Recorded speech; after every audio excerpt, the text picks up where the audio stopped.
মুদিখানা মালগুলো আনা হয়েছে নাকি ভাইয়ের মেয়েকে সাথে নিয়ে বসে একবারে ফোন কেটে যাচ্ছ? এনেছো মুদিখানা মালগুলো?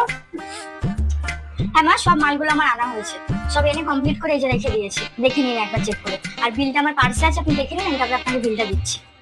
দেখছি দেখছি কি মাল নিয়ে আসছো দেখি।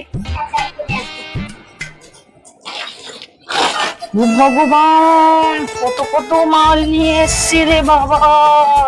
তা এই মাল কি সব তোমার বাপের বাড়ি পাঠাবে বলে নিয়ে এসছো? অত অত মাল, কি সর্বনাশ। তা কত টাকা বিল হয়েছে দেখি তো, বিলটা আগে দেখি দাও। দিচ্ছি, বাপের বাড়ি করে না খোটাপোটা একটু বন্ধ করুন। আমার বাপ মা ভিখারি না যে আপনি মাল পাঠাবো তারপরে ওরা খাবে, বুঝতে পেরেছেন? এই নিন আপনার লিস্ট দেখুন। ও বাবা গো, কত টাকার বিল, কত বড় লিস্ট এনেছে রে, তোর মুখে গুজে মারবো আমি। ও ভগবান, এইটুকুনি বাজার 2000 টাকার উপরে বাজার হয়ে গেছে। আমি কি করব এখন? আমার সংসার চলবে কোথা থেকে? ও বাবা, আমার মাথা ঘুরছে। বাবা রে বাবা, কত টাকার বিল এনেছে। এই দূর দূর দূর বেটা, সত্য এখান থেকে তুই। ও বাবা গো, কত টাকার বিল এসে গেছে। এই তুই করে বাস কর। দিদি তোমার শাশুড়ি কেরাম গো, তোমার সঙ্গে এরম ব্যবহার করে? আমি পাপাকে গিয়ে বলে দেবো।